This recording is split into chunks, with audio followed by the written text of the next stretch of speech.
সম্মানিত মসজিদের মুসল্লি, প্রশংসা আল্লাহর জন্য, শান্তি অবতীর্ণ হোক আল্লাহ রাসূলের উপর সাল্লাল্লাহু আলাইহি ওয়াসাল্লাম। আজ জুমার খুতবায় সংক্ষিপ্ত সময়ে বক্তব্যের বিষয় যুলহিজ্জা মাসের প্রথম 10 দিনের করণীয়। কুরবানির মাসের প্রথম 10 দিনের করণীয় সম্পর্কে এক গুরুত্বপূর্ণ সংক্ষিপ্ত তথ্যবহল বিবরণের চেষ্টা করব ইনশাআল্লাহ আজিজ।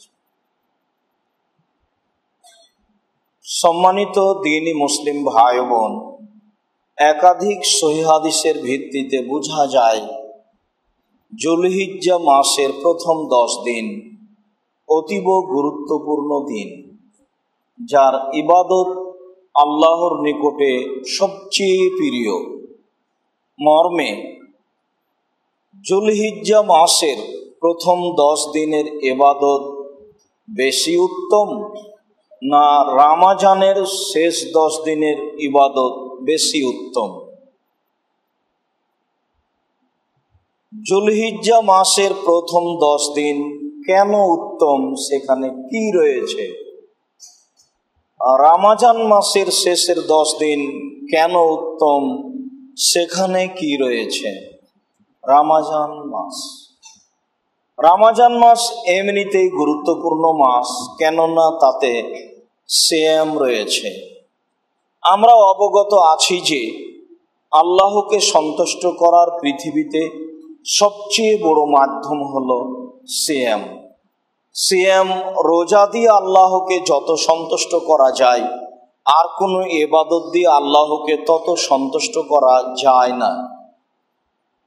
ইবাদতের জগতে সবচেয়ে গুরুত্বপূর্ণ ইবাদত হলো সিয়াম, আর ফরজ সিয়ামের মাস হচ্ছে রমজান মাস। এমনিতেই সিয়াম হচ্ছে আল্লাহকে সন্তুষ্ট করার সবচেয়ে বড় মাধ্যম। আবার রমজান সাথে সাথে রমজানের শেষ দশকে রয়েছে লাইলাতুল কাদর। লাইলাতুল কাদর ইবাদত হিসেবে সবচেয়ে গুরুত্বপূর্ণ রাত।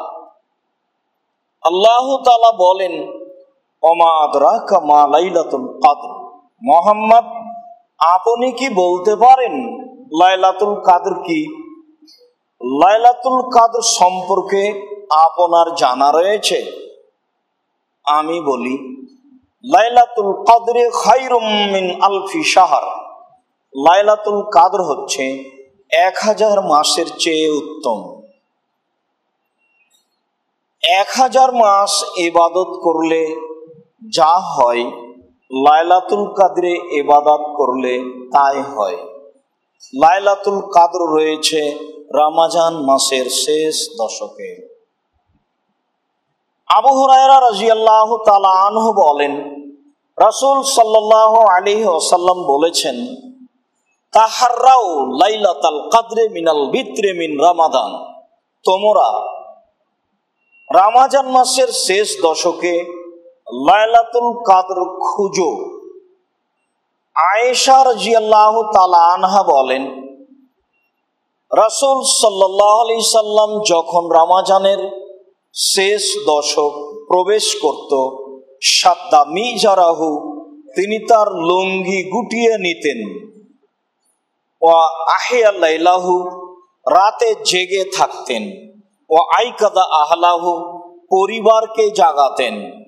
অত্র বুখারী মুসলিমের হাদিসে বোঝা যায় যে রাসূল সাল্লাল্লাহু আলাইহি সাল্লাম রমজানের শেষ দশককে মূল্যায়ন করার জন্য সপরিবারে প্রাণপণে চেষ্টা করতেন।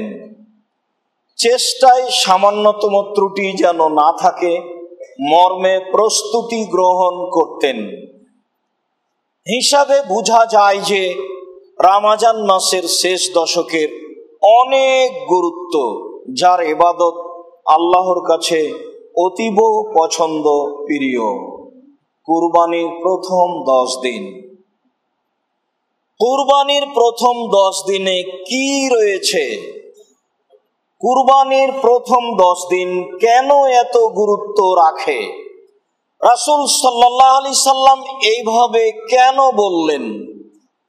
ইবনে আব্বাস রাদিয়াল্লাহু তাআলা আনহু বলেন, রাসূল সাল্লাল্লাহু আলাইহি ওয়াসাল্লাম বলেছেন, মা মিন আইয়ামিন আল আমালুস সালিহু ফিহিন্না আহাব্বু ইলাল্লাহি মিন হাযিহিল আইয়ামিল আশারা। যুলহিজ্জার মাসের প্রথম 10 দিনের ইবাদত, সৎ আমল আল্লাহর কাছে যত প্রিয়, দুনিয়াতে আর কোনো দিন আর কোনো ইবাদত আল্লাহর কাছে তত প্রিয় নয়। কুরবানির মাস কেন উত্তম? কুরবানির প্রথম 10 দিন আল্লাহর কাছে যত উত্তম, আর কোনো দিন আল্লাহর কাছে তত উত্তম নয়। কুরবানির মাসের প্রথম 10 দিনের সৎ আমল আল্লাহর কাছে যত প্রিয়, বছরের আর কোনো দিনের সৎ আমল আল্লাহর কাছে তত প্রিয় নয়। কথা এই পর্যন্ত বলতেই সাহাবীগণ বলে বসলেন, ইয়া রাসূলুল্লাহ, ওয়ালাল জিহাদু ফি সাবিলিল্লাহ, আল্লাহর পথে জিহাদ করলে এই আমলটাও কি এর চেয়ে উত্তম নয়? কালা ওয়ালাল জিহাদু ফি সাবিলিল্লাহ, আল্লাহর নবী বললেন, না, জিহাদ করলেও এই কুরবানির মাসের প্রথম 10 দিনের ইবাদতের মতো আল্লাহর কাছে প্রিয় ইবাদত হবে না। ইল্লা, তবে রাজুলুন খারাজা বিনাফসিহি ওয়া মালিহি ফালাম ইয়ারজি মিন যালিকা বিশাই, তবে কোন মানুষ নিজে অর্থ সম্পদ নিয়ে বের হয়ে গেল আর ফিরে আসলো না, মানে শহীদ হয়ে গেল, হ্যাঁ, এই ব্যক্তি কুরবানির 10 দিনের আমলের চেয়ে উত্তম আমল করেছে বলা যেতে পারে। তবে কুরবানির প্রথম 10 দিনের আমল আল্লাহর কাছে সবচেয়ে প্রিয়।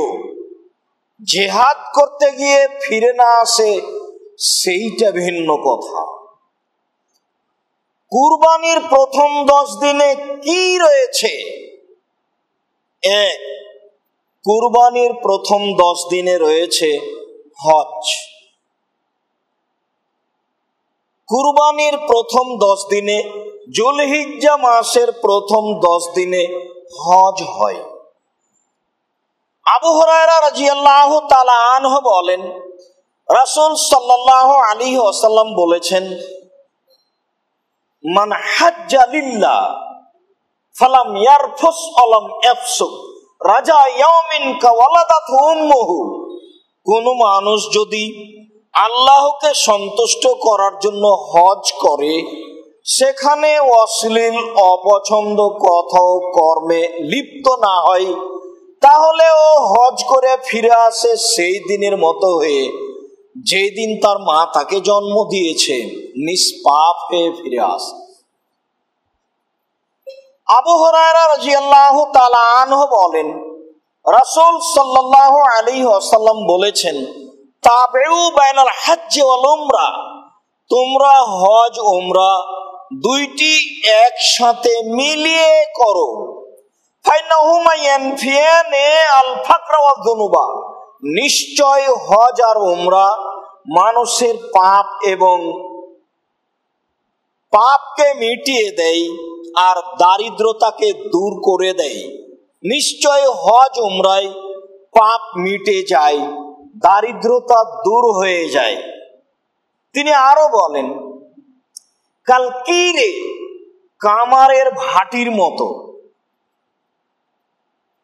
যেমন কামারের ভাটিতে স্বর্ণ চাঁদি লোহা দিলে মরিচা দূর হয়ে যায়, ঠিক হজ উমরা করলে মানুষের পাপ এইভাবে মুছে যায়।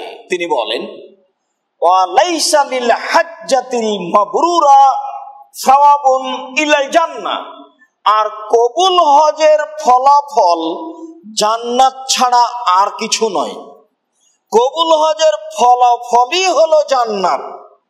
জুলহিজ্জা মাসের প্রথম 10 দিনে হজ রয়েছে, এই জন্য জুলহিজ্জা মাসের এত মর্যাদা। জুলহিজ্জা মাসের প্রথম 10 দিনে রয়েছে আরাফার দিন। আরাফার দিন রাসূল সাল্লাল্লাহু আলাইহি ওয়াসাল্লাম বলেন, খায়রুদ দুআয়ে দুআয়ামে আরাফা ওয়া খায়রু মা কুলতু আনা ওয়ান নাবিয়ুনা মিন ক্বাবলি। সবচেয়ে উত্তম দোয়া হলো আরাফার দিনের দোয়া, যা আমি বলেছি, যা আমার পূর্বে সকল নবীগণ বলেছেন। ওই দোয়া আরাফার মাঠে সব নবী বলেছেন, আমিও বলেছি। দুয়ার জগতে সবচেয়ে হলো তা উত্তম দুয়া। সেইটা কি? লা ইলাহা ইল্লাল্লাহু ওয়াহদাহু লা শারীকা লাহু লাহুল মুলকু ওয়া লাহুল হামদু ওয়া আলা কুল্লি শাইইন কাদির। আল্লাহ ছাড়া সত্য কোনো মাবুদ নেই, তিনি এক অদ্বিতীয়, তার কোনো শরীক নেই।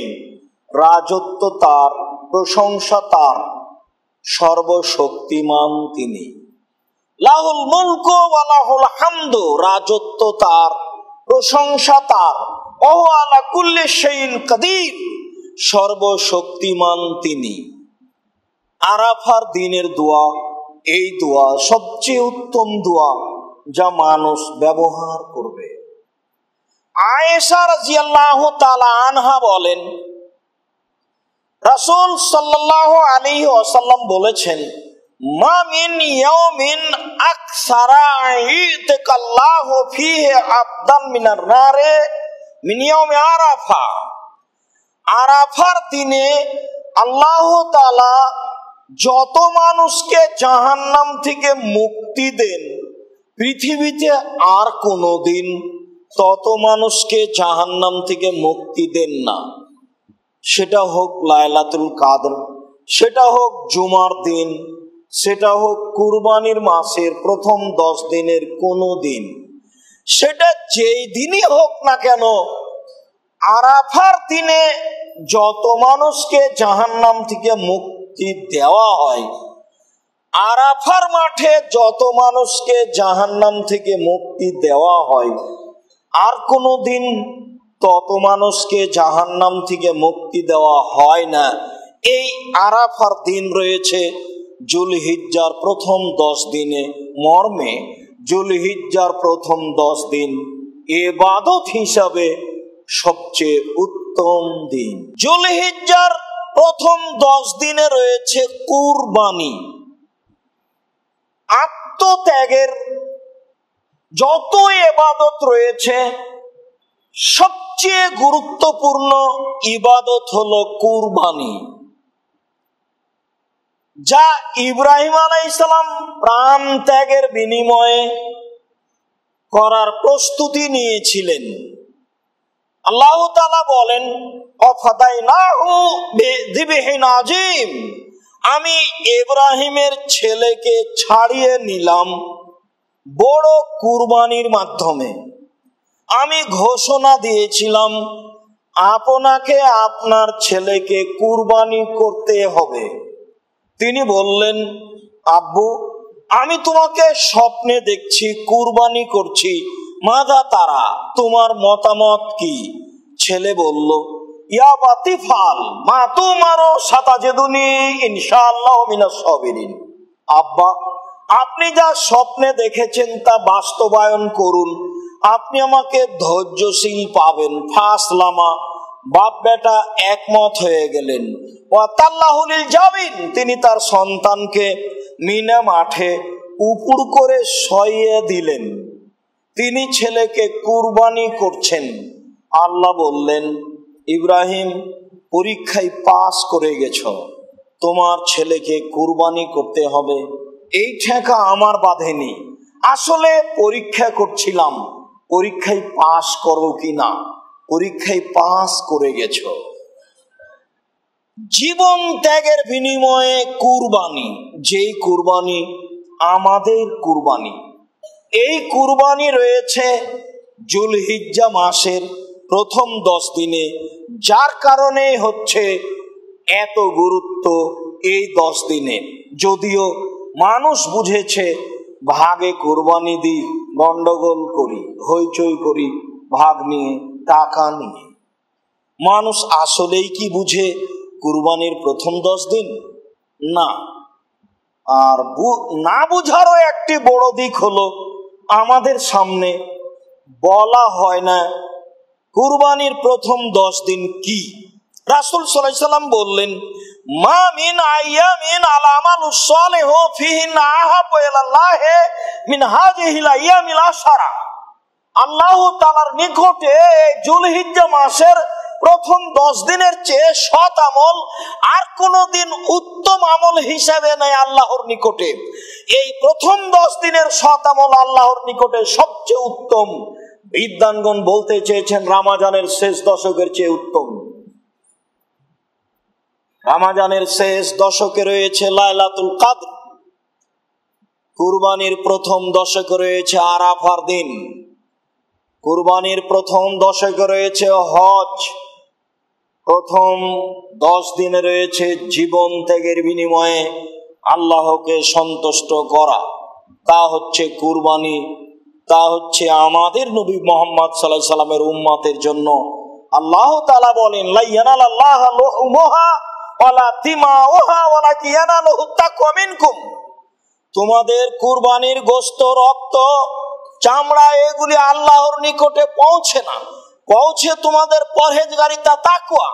যার তাকওয়া ঠিক নেকি তার, যার পয়সা বৈধ নেকি তার। পয়সা অবৈধ, বড় পশু কুরবানি করলাম, বিষয়টি তা নয়। আমি বুঝতে পারিনি কুরবানির প্রথম দশকে কি রয়েছে। কুরবানির মাসের প্রথম 10 দিন। সম্মানিত দ্বীনি মুসলিম ভাই বোন, এই কুরবানির মাসের প্রথম 10 দিনের সৎ আমল কি হতে পারে যা আমরা করতে পারি? সৎ আমল কুরবানির প্রথম 10 দিনের সৎ আমল হতে পারে সালাত, সিয়াম, সাদাকা, জিকির, ইস্তেগফার। কুরবানির প্রথম 10 দিনে মানুষকে বেশি বেশি জিকির করতে হবে, বেশি বেশি ইস্তেগফার করতে হবে, আল্লাহকে বেশি স্মরণ করতে হবে, আল্লাহর কাছে বেশি ক্ষমা চাইতে হবে। আল্লাহ তাআলা সূরা বাকারার 203 নম্বর আয়াতে বলেন, আযকুরুল্লাহা ফি আইয়ামিম মা'দুদাত। পৃথিবীর মানুষ, তোমরা জুলহিজ্জা মাসের এই দিনগুলিতে আল্লাহকে বেশি বেশি ডাকো, আল্লাহকে বেশি বেশি স্মরণ করো। আল্লাহর আদেশ। জাবের ইবনে আব্দুল্লাহ রাদিয়াল্লাহু তাআলা আনহু বলেন, রাসূল সাল্লাল্লাহু আলাইহি ওয়াসাল্লাম বলেছেন, আফজালু যিকরে লা ইলাহা ইল্লাল্লাহ ওয়া আফজালু দুআয়ে আলহামদুলিল্লাহ। এই প্রথম 10 দিনের জিকির কি হতে পারে? কি এমন শব্দ দিয়ে আল্লাহকে আমরা স্মরণ করতে পারি? বুঝা যায় রাসূল সাল্লাল্লাহু আলাইহি সাল্লাম বলেন, সবচেয়ে উত্তম জিকির হচ্ছে লা ইলাহা ইল্লাল্লাহ। যেহেতু বেদাতীরা চিৎকার করে জিকির করে, কেউ বলে লা ইলাহা ইল্লাল্লাহ, কেউ বলে শুধু ইল্লাল্লাহ, কেউ বলে শুধু আল্লাহ, কেউ বলে শুধু হু, যার কারণে সঠিক আকীদার মানুষেরা আর লা ইলাহা ইল্লাল্লাহ দিয়ে জিকির করে না। তাহলে তা ভুল হচ্ছে। জিকির হিসাবে, আল্লাহকে স্মরণ করা হিসাবে সবচেয়ে উত্তম বাক্য হচ্ছে লা ইলাহা ইল্লাল্লাহ। চুপে চুপে সাধারণ গতিতে যখন তখন বলতে হবে লা ইলাহা ইল্লাল্লাহ। দুয়ার জগতে সবচেয়ে উত্তম দোয়া হচ্ছে আলহামদুলিল্লাহ। সম্মানিত দ্বীনি মুসলিম ভাই বোন, আপনাকে জিকির হিসাবে প্রথম 10 দিনে সবচেয়ে উত্তম জিকির করার জন্য অনুরোধ জানাচ্ছি, তা হচ্ছে লা ইলাহা ইল্লাল্লাহ।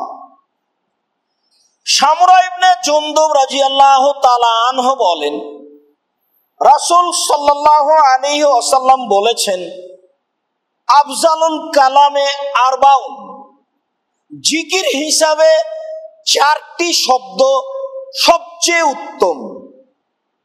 অফি রিওয়ায়াতিন, অন্য এক বর্ণনায় এসেছে, আহাবুল কালামে ইলাল্লাহি আরবাউন, আল্লাহর নিকটে সবচেয়ে প্রিয় জিকির হচ্ছে 4টি।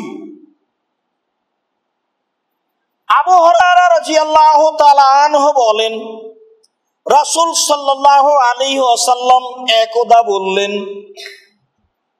খুযু জুন্নাতাকুম, তোমরা ঢাল ধরো। কালু আদুকুন হাজারা, শত্রু কি চলে এসেছে? ঢাল ধরতে বলছেন কেন? বিপদ থেকে বাঁচতে বলছেন কেন? শত্রু কি চলে এসেছে? না, শত্রু আসেনি। ওয়ালাকিন জুন্নাতাকুম মিনান নারে, তোমরা জাহান্নাম থেকে বাঁচার জন্য ঢাল ধরো। কুলু, তোমরা বলো, সুবহানাল্লাহি আলহামদুলিল্লাহি ওয়া লা ইলাহা ইল্লাল্লাহু আল্লাহু আকবার।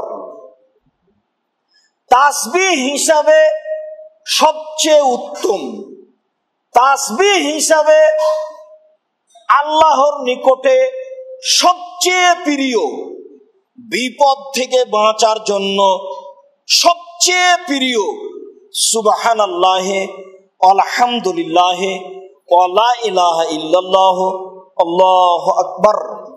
সুবহানাল্লাহি, আল্লাহর পবিত্রতা বর্ণনা করি। আলহামদুলিল্লাহ, সমস্ত প্রশংসা আল্লাহর জন্য। ওয়া লা ইলাহা ইল্লাল্লাহ, আল্লাহ ছাড়া কোনো মাবুদ নেই।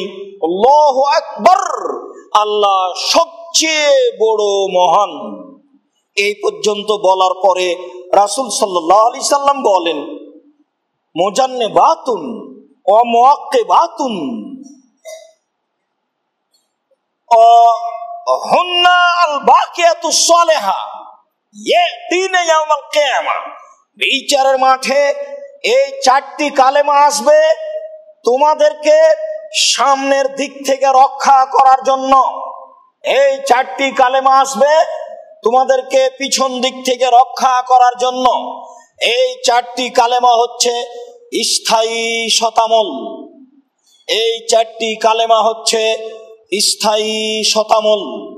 এই 4টি কালেমা হচ্ছে স্থায়ী শতামল, যা তাসবিহ হিসাবে সবচেয়ে উত্তম, যা তাসবিহ জিকির হিসাবে আল্লাহর নিকটে সবচেয়ে প্রিয়, যা সামনের দিক থেকে বিচারের মাঠে রক্ষা করার জন্য আসবে, যা পিছন দিক থেকে বিচারের মাঠে রক্ষা করার জন্য আসবে। সম্মানিত দ্বীনি ভাই বোন, এই প্রথম 10 দিনে সৎ আমল হিসাবে, জিকির হিসাবে আপনাকে এই কালেমা বলার জন্য আন্তরিকভাবে অনুরোধ জানাচ্ছি। আবু হুরায়রা রাদিয়াল্লাহু তাআলা আনহু বলেন, রাসূল সাল্লাল্লাহু আলাইহি ওয়াসাল্লাম বলেছেন, কালেমাতানে, 2টি শব্দ, খাফিফাতানে আলাল লিসানে, মুখে খুব হালকা, সাকিলাতানে ফিল মিজানে, দাঁড়ি পাল্লায় খুব ভারী, হাবিবাতানে ইলার রহমানে, রহমানের নিকটে অতীব প্রিয়, রহমানের নিকটে খুব প্রিয়। সুবহানাল্লাহি ওয়া বিহামদিহি সুবহানাল্লাহিল আযীম। তা হচ্ছে সুবহানাল্লাহি ওয়া বিহামদিহি সুবহানাল্লাহিল আযীম।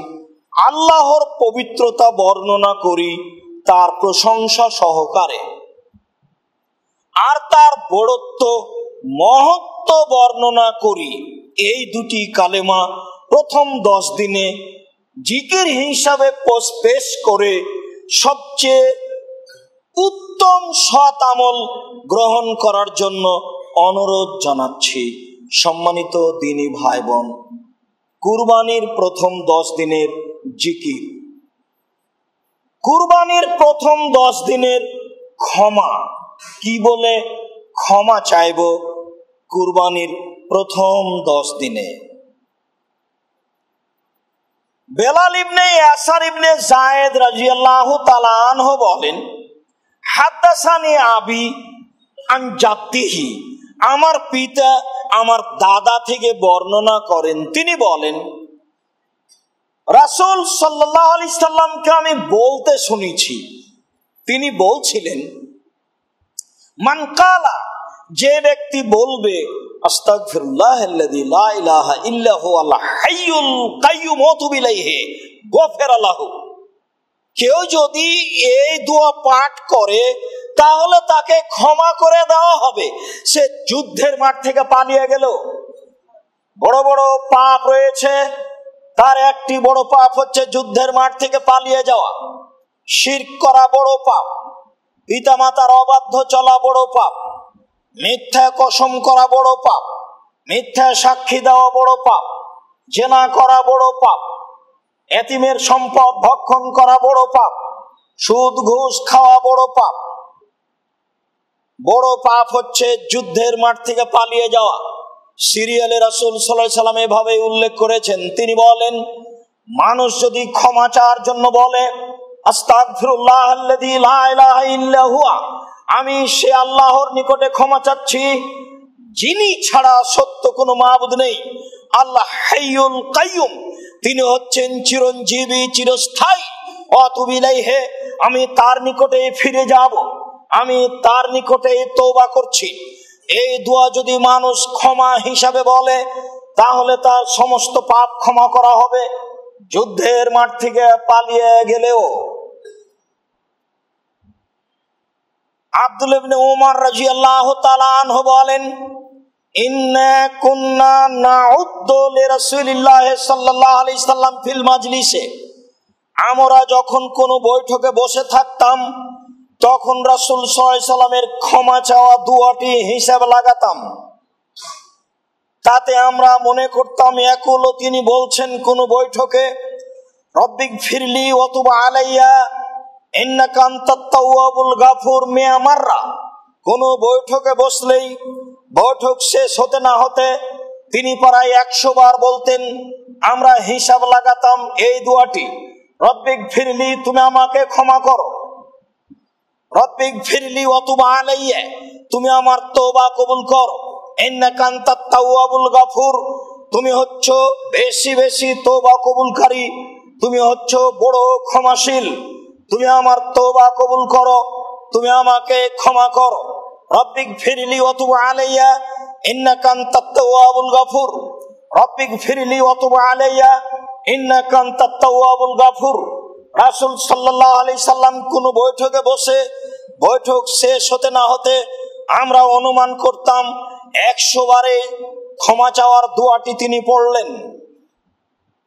আবু হুরায়রা রাদিয়াল্লাহু তাআলা আনহু বলেন, রাসূল সাল্লাল্লাহু আলাইহি সাল্লাম নিজে বলছেন, আমি বলি দিনে প্রায় আস্তাগফিরুল্লাহ ওয়া আতুবু ইলাইহি মিয়া মাররা, 100 বার, প্রায় আমি 100 বার দিনে আস্তাগফিরুল্লাহ ওয়া আতুবু ইলাইহি বলি। কোন বর্ণনা এসেছে তার চেয়ে বেশি। সম্মানিত দিনী ভাই বোন, এই 10 দিনের ক্ষমা চাওয়ার দোয়া হিসাবে আস্তাগফিরুল্লাহ ওয়া আতুবু ইলাইহি, আস্তাগফিরুল্লাহাল্লাযী লা ইলাহা ইল্লা হুয়াল হাইয়ুল কাইয়্যুম ওয়া তুবু ইলাইহি, রব্বিক ফিরলি ওয়া তুব আলাইয়া ইন্নাকা আনতাত তাওয়াবুল গাফুর, এই দোয়াগুলি পড়ার জন্য অনুরোধ জানাচ্ছি। কোরআনের দোয়াগুলি এতে আপনি নিয়ে আসতে পারেন। রব্বিক ফিরলি, রব্বি ইন্নী যালামতু নাফসি ফাগফিরলি, হে আমার প্রতিপালক তুমি আমাকে ক্ষমা করো, আমি অন্যায় করেছি। দোয়াটি বলেছিলেন মূসা আলাইহিস সালাম একটি লোককে হত্যা করার পরে। আদম আলাইহিস সালাম বলেছিলেন, রব্বানা যালামনা আনফুসানা ওয়া ইল্লাম তাগফির লানা ওয়া তারহামনা লানাকুনান্না মিনাল খাসিরিন, হে আমাদের প্রতিপালক এই ফল খেয়ে ভুল করেছি, তুমি যদি আমাদের ক্ষমা না করো, তুমি যদি আমাদের দয়া না করো, তাহলে আমরা ক্ষতিগ্রস্তদের অন্তর্ভুক্ত হয়ে যাব। তুমি আমাদের প্রতি দয়া করো, তুমি আমাদেরকে ক্ষমা করো। তুমি যদি দয়া না করো, তুমি যদি ক্ষমা না করো, তাহলে আমরা ক্ষতিগ্রস্তদের অন্তর্ভুক্ত হব। মর্মে আপনাকে ক্ষমা হিসাবে আরো একটি গ্রহণ করার জন্য অনুরোধ জানাচ্ছি, তা হচ্ছে সাইদুল ইস্তেগফার। যুবকদের বলেছি, সন্ধ্যা হতে হতে মুখস্থ করতে হবে, করতেই হবে, তুমি বাধ্য। মুরব্বীদের বলেছি 24 ঘন্টার মধ্যে 8 দিনের মধ্যে সাইদুল ইস্তেগফার মুখস্থ করতে হবে।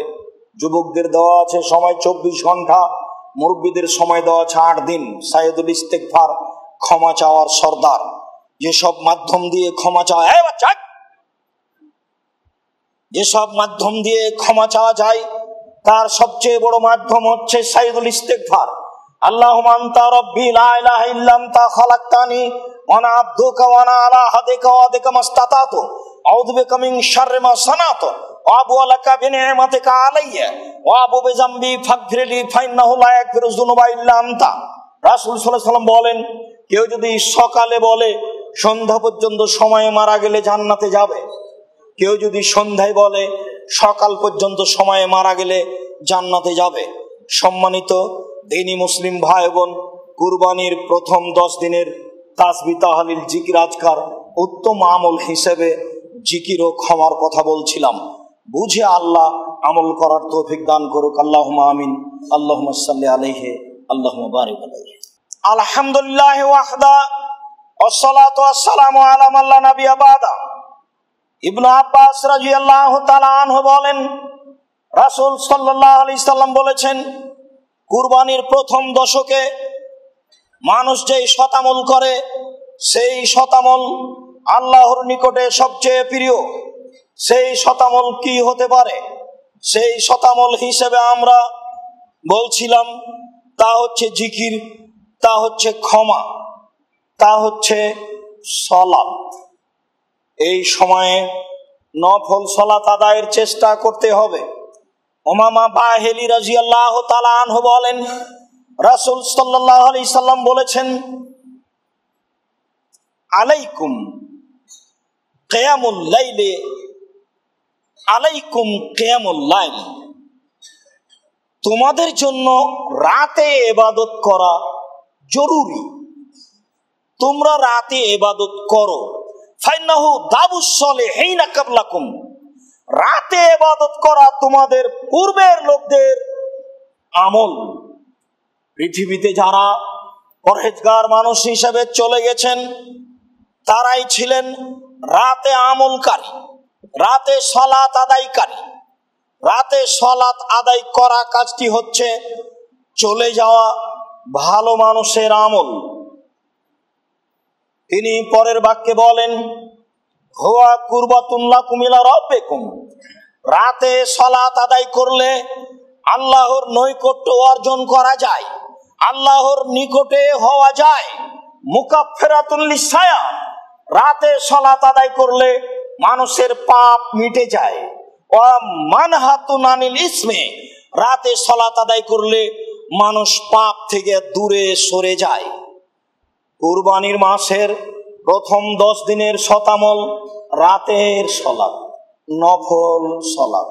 কুরাইব রাদিয়াল্লাহু তাআলা আনহু বলেন, কুনতু আবিতু মা রাসূলিল্লাহ সাল্লাল্লাহু আলাইহি সাল্লাম, আমি একদা রাসূল সাল্লাল্লাহু আলাইহি সাল্লামের সাথে রাতে ছিলাম। ফাতাইতুহু বিওয়াজুহি ওয়া হাজাতিহি, আমি রাতে রাসূল সাল্লাল্লাহু আলাইহি সাল্লামের কাছে ওযু করার পানি নিয়ে আসলাম এবং প্রয়োজনীয় জিনিস নিয়ে আসলাম। পেশাব পায়খানার জন্য পানি, ওযুর জন্য পানি, আর মেসওয়াকের জন্য, দাঁত পরিষ্কারের জন্য মেসওয়াক আমি নিয়ে আসলাম। তিনি দেখে খুশি হয়ে গেলেন। তিনি বললেন আমাকে, সালমা শেতা, তোমার যা ইচ্ছা তাই তুমি চাইতে পারো, আমি খুশি হয়ে গেছি, তোমার কাজে আমি খুশি হয়ে গেছি। মানুষ অধীনস্থ লোকের উপরে খুশি হলে তাকে অনেক কিছুই বলে, যার জন্য অধীনস্থ যারা, তাদেরকে খুব প্রস্তুত থাকতে হবে সবসময়। আহমদ জি, আচ্ছা তুমি তো খুব প্রস্তুত থাকো দেখি, হ্যাঁ জুতা জোড়া নিয়ে আসো। জি জাহাপনা প্রস্তুত, এনেন জুতা। খালেদ নেই, খালেদ নেই, খালেদ নেই। আসসালামু আলাইকুম, এই কোথায় গেছিলি এতক্ষণ থেকে? তোর সময় শেষ, এখানে থাকা হবে না। এই যে অধীনস্থ লোকের অবস্থা, যা বলছে পাপ না হলে সেটাই করেন তাৎক্ষণিক। অধীনস্থ লোকের কাজ হবে বলার সাথে সাথে করতে হবে, তাহলে অনেক ভালোবাসা পাওয়া যাবে, অনেক কিছু পাওয়া যাবে। রাতে পানি আর মেশক নিয়ে এসে খুশি, আরে তোমার যা ইচ্ছা তাই চাও। তখন বলছে আস আলোকা মোরাফা তাকা ফিল জান্নাতে, চাইবো আর কি, আপনার সাথে জান্নাতে থাকতে চাচ্ছি। রাসূল সাল্লাল্লাহু আলাইহি ওয়াসাল্লাম গায়েবের খবর জানতেন না, জানলে এই কথা তিনি বলতেন না। জান্নাতে তার সাথে থাকার বিষয়টি তার হাতে নেই। তখন আল্লাহ রাসূল বলছেন আওয়া গায়রা তালিক, না না না না, এটা নয় অন্য কিছু চাও, এটা নয় অন্য কিছু চাও। তখন সাহাবী বলছেন হোয়া দেখা, ওটাই চাই, অন্য কিছু চাই না, আমি এটাই চাই, আপনার সাথে জান্নাতে থাকতে চাই। তখন রাসূল সাল্লাল্লাহু আলাইহি ওয়াসাল্লাম বলছেন আইন্নি আলা নাফসিকা বিকাসরাতিস সুজুদ, তাহলে তুমি আমাকে সাহায্য করো বেশি বেশি নফল সালাত আদায় করে। রাসূলের সাথে জান্নাতে থাকতে চাইলে বেশি বেশি নফল সালাত আদায় করা ছাড়া কোনো পথ নেই। সকালে ঘুম থেকে উঠে বলছেন বেলাল, ঘটনা কি, যতবার আমি জান্নাতে প্রবেশ করি দেখি তুমি আমার আগে আগে জান্নাতে জুতা পায়ে দিয়ে হাঁটো, ঘটনা কি? তখন বেলাল বলছেন আল্লাহর নবী, আমি তো বুঝলাম না, এমন কোন আমল করি না আমি যার বিনিময়ে আপনার আগে আগে আমি জান্নাতে জুতা পায়ে দিয়ে হাঁটি। তবে আমি যতবার আজান দিই ততবারই 2 রাকাত সালাত আদায় করি, তবে আমি যতবারই উজু করি ততবারই আমি 2 রাকাত সালাত আদায় করি। তখন রাসূল সাল্লাল্লাহু আলাইহি ওয়াসাল্লাম বললেন বেহেমা, বুঝেছি বুঝেছি, এই কারণেই তো তুমি আমার আগে আগে জান্নাতে জুতা পায়ে দিয়ে হাঁটো, নফল সালাত। সম্মানিত দিনী মুসলিম ভাই বোন, আমরা আপনাদেরকে এই জুলহিজ্জার প্রথম দশকে নফল সালাত আদায়ের জন্য অনুরোধ জানাচ্ছি। নফল সিয়াম। হাফসা রাদিয়াল্লাহু তাআলা আনহা বলেন আরবাউ লাম ইয়াদাহুন্না রাসূলুল্লাহ সাল্লাল্লাহু আলাইহি সাল্লাম, আল্লাহর নবী 4টে জিনিস কখনো ছাড়তেন না, না বাড়িতে ছেড়েছেন না সফরে ছেড়েছেন। 4টি ইবাদত তিনি সব সময় করতেন। 1, সওমা ইয়াউমে আশুরা, মুহররমের 10 তারিখের সিয়াম। মুহররমের 10 তারিখের সিয়াম কখনো তিনি ছাড়তেন না। ওয়াল আশরা, এই জুলহিজ্জার প্রথম 9 দিনের সিয়াম, জুলহিজ্জার প্রথম 9 দিনের সিয়াম তিনি কখনো ছাড়েননি।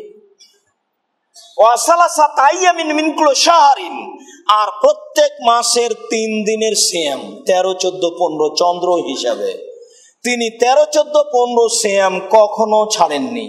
ওয়া রাকাতাইল ফাজরে, আর ফজরের পূর্বে 2 রাকাত সুন্নাত তিনি কখনো ছাড়েননি। বাড়িতেও ছাড়েননি, সফরেও ছাড়েননি। অত্র হাদিসে 4টে জিনিস রাসূল সাল্লাল্লাহু আলাইহি সাল্লাম কখনো ছাড়তেন না। তার একটি হচ্ছে জুলহিজ্জার প্রথম 9 দিনের সিয়াম। আশাবাদী যে আপনারা অনেকেই জুলহিজ্জার সম হিসাবে আজকে দ্বিতীয় সম আপনারা আছেন।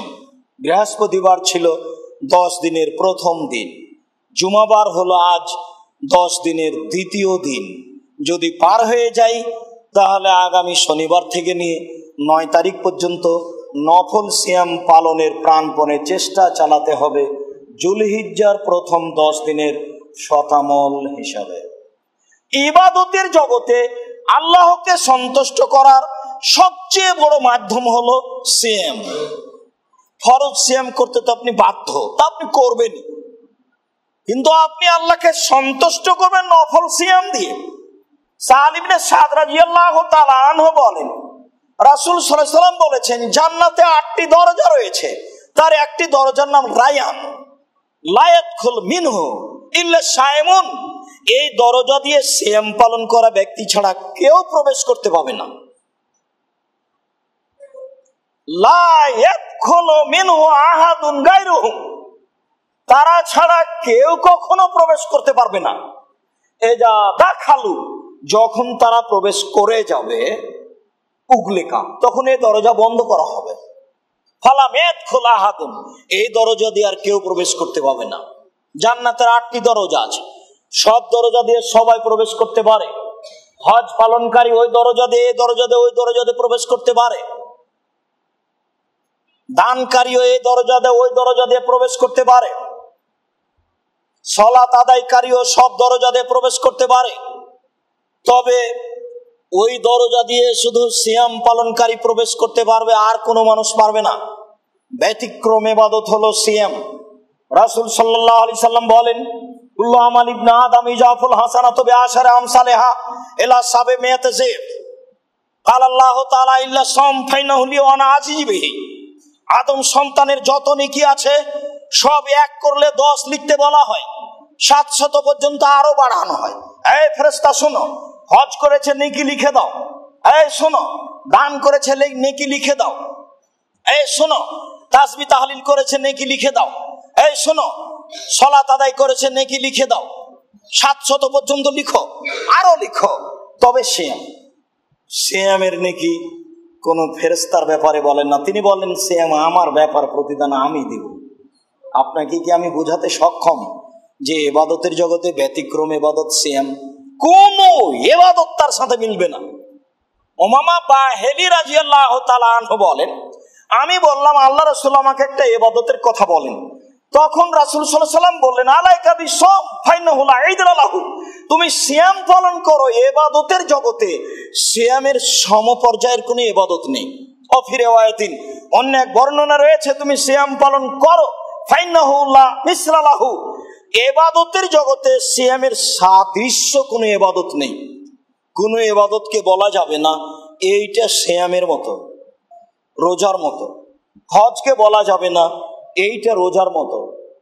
দানকে বলা যাবে না এইটা রোজা সিয়ামের মতো। যদিও একাধিক দিন শুনেছি আব্দুর রাজ্জাক বিন ইউসুফ বলেছেন, ইবাদতের জগতে সবচেয়ে পাওয়ারফুল, শক্তিশালী, ক্ষমতাদার ইবাদত হচ্ছে দান। এরপরেও দানের নেকি আল্লাহ তাআলা ফেরেশতাকেই লিখতে বলবেন। যেটা বলবেন না ফেরেশতাকে সেটা হচ্ছে সিয়াম, নফল সিয়াম, বিশেষভাবে আরাফার দিনের সিয়াম। আগামীকাল থেকে নিয়ে 9 তারিখ পর্যন্ত সকল দিনই মুসলিম ভাই বোনকে প্রথম দশক হিসাবে সিয়াম পালন করার জন্য অনুরোধ জানাচ্ছি। প্রথম 10 দিনের ইবাদত, গুরুত্বপূর্ণ ইবাদত দান। মুআয রাদিয়াল্লাহু তাআলা আনহু বলেন, রাসূল সাল্লাল্লাহু আলাইহি সাল্লাম বলেছেন, আস-সাদকাতু তুতফিউল খাতিয়াতা কামা ইতফিউল মাউ আন-নারা। নিশ্চয় দান মানুষের পাপকে মিটিয়ে দেয় যেমন ভাবে পানি আগুনকে নিভিয়ে দেয়। আর কোন ইবাদতকে আবার এই পর্যায়ে নিয়ে আসা যাবে না। কোন পাপ, কোন নেকি এইভাবে পাপকে মিটাতে পারে না। কোন নেকি ইবাদতের জগতে, কোন নেকি, কোন ইবাদত পাপকে এইভাবে মিটাতে পারে না দান যেভাবে পারে। নিশ্চয় দান মানুষের পাপকে মিটিয়ে দেয় পানি যেভাবে আগুনকে নিভিয়ে দেয়। এই কথা রাসূল সাল্লাল্লাহু আলাইহি ওয়াসাল্লাম বলেন। আনাস রাদিয়াল্লাহু তাআলা আনহু বলেন, রাসূল সাল্লাল্লাহু আলাইহি সাল্লাম বলেছেন, ইন্না সাদকাতা সিররে তুতফিউ গাযাবার রাব্বি।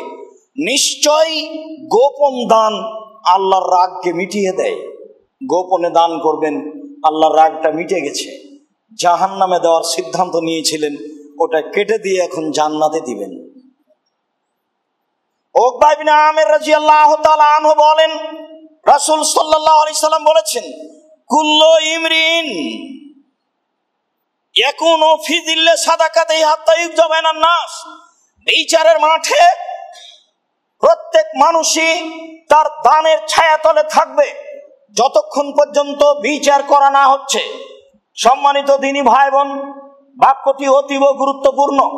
বিচারের মাঠে অন্য কোনো ইবাদত আপনাকে ছায়া করার জন্য আসবে এমন কথা রাসূল সাল্লাল্লাহু আলাইহি সাল্লাম বলেননি। তবে তিনি বলেছেন, মানুষ তার দানের নেকির ছায়াতলে থাকবে, অতক্ষণ পর্যন্ত ছায়াতলে থাকবে যতক্ষণ পর্যন্ত বিচার না হচ্ছে।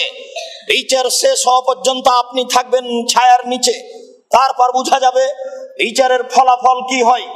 উকবা ইবনে আমির রাদিয়াল্লাহু তাআলা আনহু বলেন, রাসূল সাল্লাল্লাহু আলাইহি সাল্লাম বলেছেন, ইন্না সাদকাতা তুতফিউ আন আহলি হাররাল কবুরে, নিশ্চয় দান কবরবাসীর শাস্তিকে বন্ধ করে দেয়। আপনি মায়ের নামে দান করলেন, বাপের নামে দান করলেন, এই দানের এত ক্ষমতা যে আপনার বাপ মায়ের কবরের শাস্তিকে বন্ধ করে দিতে পারে। ব্যতিক্রম ইবাদত দান, ক্ষমতাধর শক্তিশালী ইবাদত হলো দান। যা রাসূল সাল্লাল্লাহু আলাইহি সাল্লাম বলেন, তিনি বলেন, ইন্নামাল মুমিন ইস্তাজিলু ইয়াউমাল কিয়ামা ফি জিল্লি সাদাকাতিহি, নিশ্চয় মুমিন পুরুষ নারী বিচারের মাঠে তার দানের ছায়াতলে থাকবে। তাই আল্লাহ তাআলা বলেন, আল্লাযীনা ইউনফিকুনা বিল্লাইলি ওয়ান নাহার, যারা রাত দিন দান করে, সিররাতাও ওয়ালা নিয়ে, প্রকাশ্যে দান করে, গোপনে দান করে, প্রকাশ্যে দান করে, গোপনে দান করে, ফালাহুম আজরুহুম ইনদা রাব্বিহিম, তাদের জন্য প্রতিদান রয়েছে তাদের প্রতিপালকের নিকটে। ওয়ালা খাউফুন আলাইহিম ওয়ালা হুম ইয়াহজানুন, তাদের কোনো চিন্তা নেই, তাদের কোনো ভয় নেই। দানকারীদের জন্য বিচারের মাঠে কোনো চিন্তা নেই, কোনো ভয় নেই, কেননা যতক্ষণ পর্যন্ত বিচার না হচ্ছে ততক্ষণ পর্যন্ত তারা ছায়াতলে থাকবে নিজের দানের ছায়াতলে থাকবে মর্মে। সকল দিনই ভাই বোনকে আমরা জুলহিজ্জার প্রথম 10 দিন, বিশেষ দিন, শতামলের দিন, যা আল্লাহর নিকটে সবচেয়ে প্রিয় দিন মর্মে অনুরোধ জানাচ্ছি, ইস্তেগফার করুন, জিকির করুন, নফল সালাত আদায় করুন, সিয়াম পালন করুন, দান করুন। সবচেয়ে শক্তিশালী ক্ষমতাধর ইবাদত দান। ভাগে কুরবানি নিয়ে, হালাল হারাম নিয়ে তর্কে লিপ্ত হয়েন না। কুরবানি করেন আল্লাহকে সন্তুষ্ট করার বড় মাধ্যম। বেশি টাকা আছে, উট কুরবানি করেন। টাকা কম আছে, গরু কুরবানি করেন।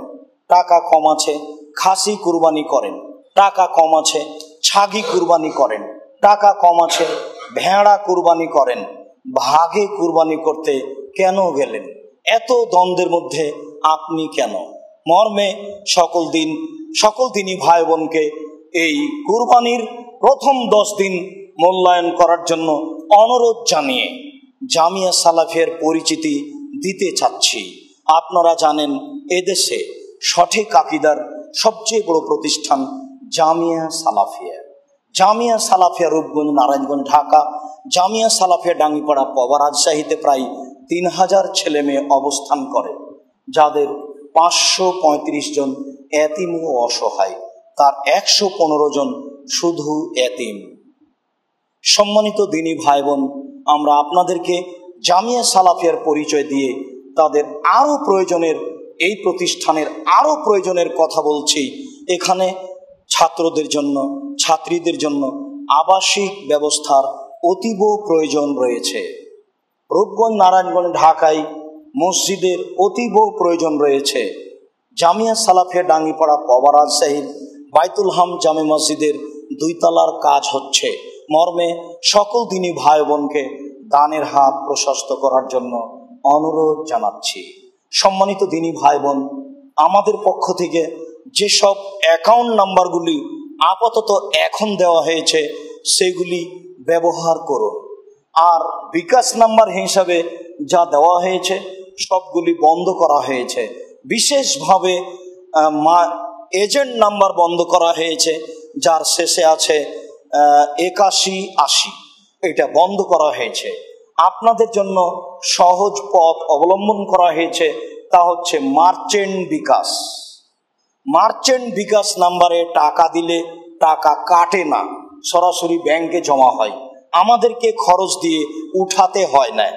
হয়তোবা নতুন হিসাবে অসুবিধা হয়, যে কোনো স্থান থেকেই পাঠাতে পারবেন।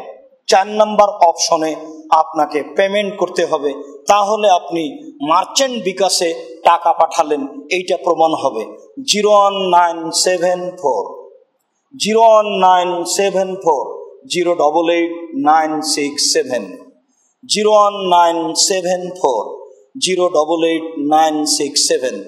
আমার পূর্বের নাম্বারটাই শুধুমাত্র আপনার ওই প্রথম নাম্বারগুলি পরিবর্তন করা হয়েছে, বাকি নাম্বারগুলি ঠিক রয়েছে। সম্মানিত দিনী ভাই বোনকে যেসব অ্যাকাউন্ট নাম্বার দেওয়া হয়েছে সেগুলি ব্যবহার করার অনুরোধ জানিয়ে বিশেষভাবে পৃথিবীর যে কোনো স্থান থেকে মার্চেন্ট বিকাশ নাম্বার ব্যবহার করার জন্য অনুরোধ জানাচ্ছি। তবে পার্সোনাল বিকাশ হিসাবে আমার কাছে যেটা থাকে এইটা ব্যবহার করতে পারেন, 01717088967। আরও একটা আমার কাছেই থাকে 01773925235। সকল দিনই ভাই বোনকে জামিয়া সালাফের পক্ষ থেকে যেসব বই পুস্তকগুলি প্রকাশ হচ্ছে সেগুলি পড়ার জন্য অনুরোধ জানাচ্ছি। বিশেষভাবে আল ইতেসাম পত্রিকা, যাতে 50টি প্রশ্নের উত্তর রয়েছে।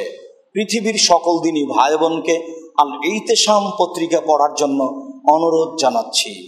আরও মিন্নাতুল বারি, বুখারীর ব্যতিক্রম ব্যাখ্যা বই, অন্যান্য বই মর্মে আমি খাকসার সকল দিনই ভাই বোনের জন্য দোয়া করি। আল্লাহ যারা জামিয়া সালাফিয়াকে ভালোবাসে, জামিয়া সালাফিয়ার জন্য দান করে, তুমি তাদের অর্থ সম্পদে বরকত দান করো, তুমি তাদের রুজিতে বরকত দান করো। তাদের যারা মারা গেছে তুমি তাদের কবরের শাস্তি মাফ করো। তাদের যারা অসুস্থ তুমি তাদের আরোগ্য দান করো। তুমি তাদের ছেলে মেয়েকে হেফাজতে রাখো। তুমি তাদের দানকে কবুল করো। আল্লাহ যারা মারা গেছে তুমি সকল মুসলিম পুরুষ নারীকে ক্ষমা করো।